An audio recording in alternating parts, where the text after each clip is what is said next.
Hello everyone, today I'm here because I'm telling about Indian English poetry before independence. This is very important to CBCS final year students and also fresher first sem students, means admitted this year into your degree college. So please watch till end this video. Without wasting the time, so let's start our video. First, write detailed note on Indian English poetry before independence. This is your question and you can write answer it step by step. First, introduction. Let us see what in the introduction. The Indian English poetry began with Romanticism. It started with verse, romances and lyrics written in romantic verse. The origin of Indian poets in English have shrouded the dim prehistory of the Indo-Western encounter centuries prior to the birth of Derozio. The first of these two conditions, the Indianization of the English language, began much before the Anglicization of Indians. The Indians writing in English can be dated from the leading of Vasco da Gama in Kerala in 1498. The second being the Anglicization of the Indians began in earnest when the British became a powerful colonial power in India. This happened more than 150 years after the East India Company was chartered. Before the period of Henry Derozio, the poets wrote on Christian sentiment, tradition, nature, Indian legends and history. The literary awakening dawned from the time of Derozio. The first part of poets were mainly from Bengal. The prominent poets includes Toru Datta, Manmohan Ghosh, Sri Aurobindo Ghosh, Sarojini Naidu, Harindranath, Rabindranath Tagore. These poets wrote under a romantic strain and were sharply influenced by Victorian and Romantic poetry. They were mainly shaped by a feeling of idealism and nationalist movement. It was the time of Renaissance in Indian English poetry. Their writing even shows the influence of Keats, Wordsworth, Eliot, Shakespeare, Pound, etc. The poets were projecting the landscapes, moods, fancies, and dramas, while their followers sought the sense of origin and destiny. Indian English poetry was different from the Western counterparts in its language, style of writing. The writer also wrote for the Indian audience, so it ought to have an Indian appeal which was likable to all. For them, the future of Indianness made it exotic and gave a deep feeling and experience of real India. The best that a poet could hope to do was to try to be as natural and as honest as possible, and to concentrate upon the poetical enrichment of material, and also not to be content with decorative use of Indian imaginary. The nativeness being the prime factor of literary communication. An Indian writer inadvertently communicates Indianness. Swami Vivekananda, Swami Ramatirtha, Swami Yogananda, Sri Aurobindo and Rabindranath Tagore left a poetry which is glorious summation of Indian cultural, spiritual and methodological heritage. which dates back to Vedas and Upanishads. In their poetry, they endeavored to nativize English language in order to make it a beef fighting instrument for the expression of Indian sensibility. Ghosh considers the philosophy and religion to be the soul of Indian culture, inspirable from each other.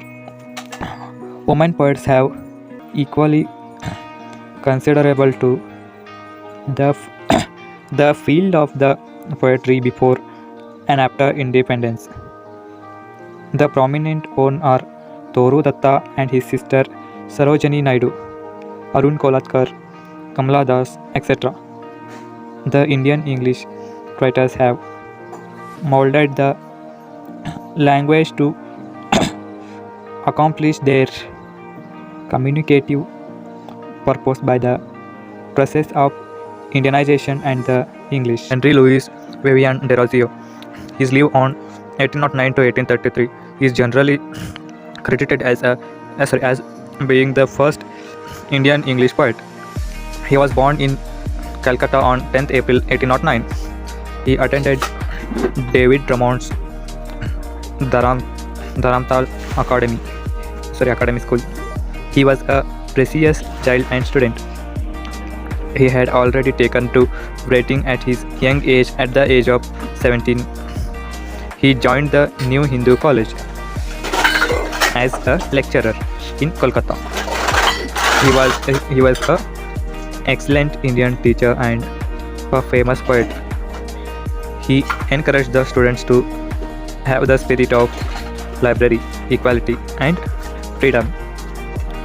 His famous poetic works, Derozio published the 2 volumes of poems, and The Fakir of Jahangir, a metrical tale, and other poems. The shorted poems shows a strong influence of British Romantic poets in theme, like To the Moon. The Golden Ways, Death, My Best Friend, contains imaginary diction and some traces of neoclassicism. Derozio idolized Byron, modeling many of his poems in romantic vein, and he used Victorian style of writing. Though he was Anglo-Indian, but he was fired by a poetic spirit for his native Bengal. He had a burning nationalist zeal. Poems like To India, My Native Land, The Heart of India, and To the Pupils of Hindu College. Mitchell Madhusudan Datta, 1824 to 1873, was born in Bengal. He was born to a Hindu gentry family. He is better known as a watchmaking written in Bengal. From an early age, he aspired to be an Englishman. He began his career as an Indian English poet, and he has written ardently on his homeland in his poems and sonnets. In addition to some sonnets, he has written 2 long narrative poems. The Captive Lady was his notable work. It is an interesting archetypal figure in modern endeavor poetry. He was a gifted linguist and polyglot. His works include This is called a civilization, Ratnavali, Visions of the Fast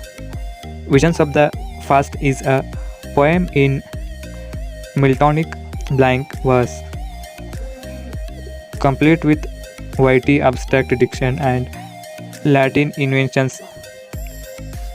In all his poems indicate a high level of sophistication. Toru Datta is lived in 1856 from 1877.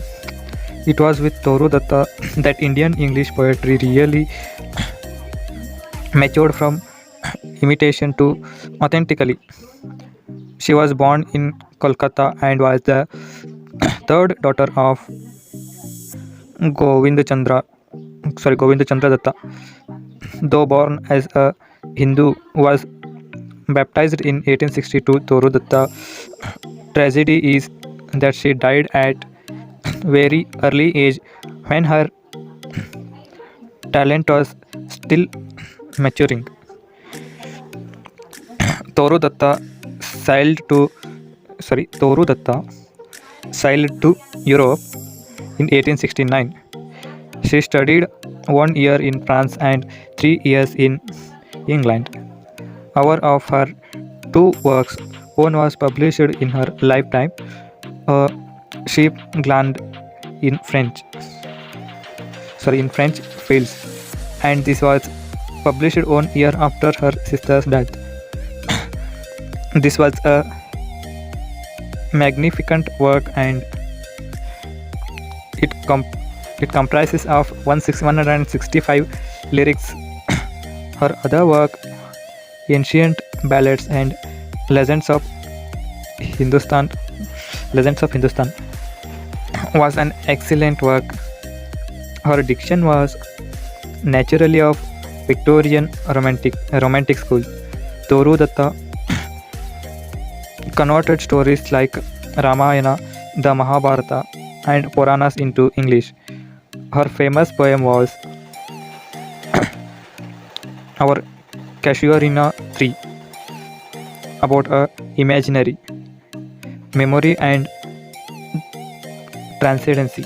Manmohan Singh is different and Manmohan Ghosh is different. Manmohan Ghosh is alive on 1869 to 1924, whose poetic career is a classic example of how the lack of roots stunts the growth of an artist cursed with an exile's heart in his bosom. He was the son of Dr. Krishnadhan Ghosh, house surgeon of the Kolkata Medical College. He went on to win an open scholarship to Christ Church College, Oxford in 1887. There he befriended with Stephen Phillips and Lord Byron. Going up to Oxford in 1887, he specialized in classical literature. His famous Primavera is a work of imaginary and artistic creation. This includes works of Phillips, Byron, and author are typical of the mode of world weirdness.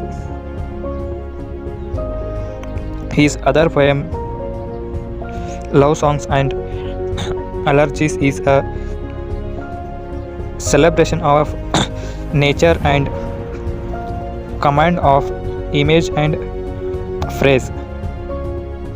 His other works include Perseus, the Gordon Slayer, Nala and Damayanti, Orphic Mysteries,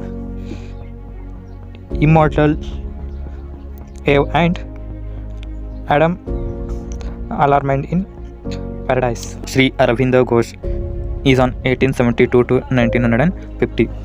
Probably has the best claim to be regarded as the greatest Indian poet in English. He was born on August 15, 1872 in Calcutta. His father, Dr. Krishnadhan Ghosh, was a medical officer. He was educated at King's College, London.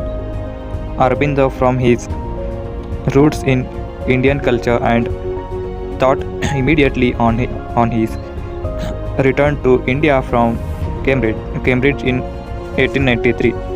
lyrics, sonnets, long narrative poems, dramatic poetry, and epics poured out of his prolific pen for 60 years and yielded an impressive volume of several kinds.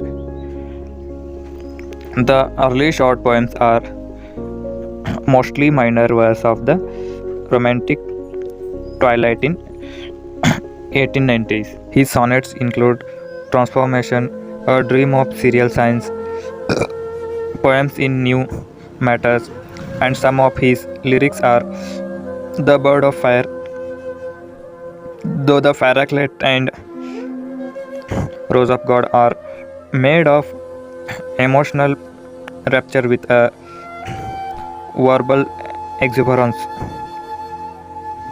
His longer poems are Arvasai, Love and Death, Baji Prabhu,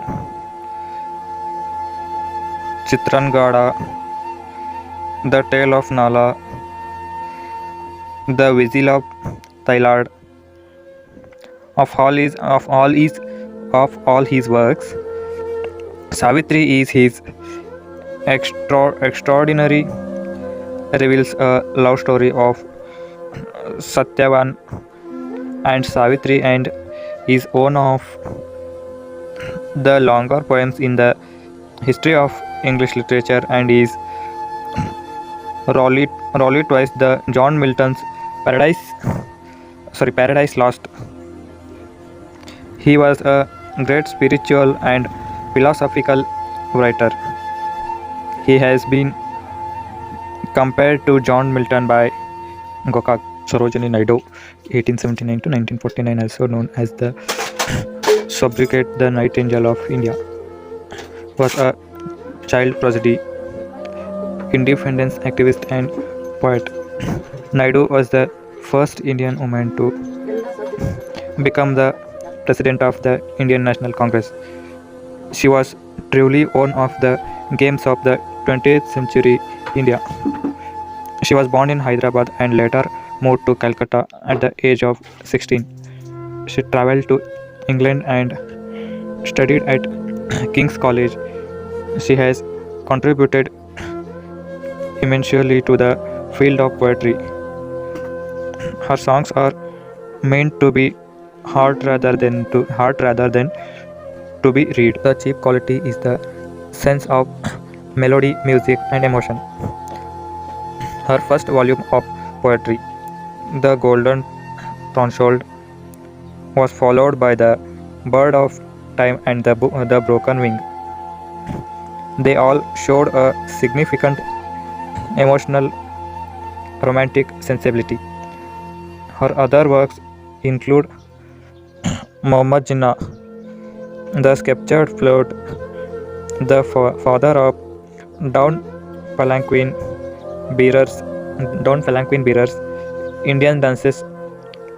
She has described as John Keats of India by Gokak. Rabindranath Tagore, 1861 to 1941, held by Mahatma Gandhi as the great sentinel, was one of the hostile men of his age who improved modern life in several ways.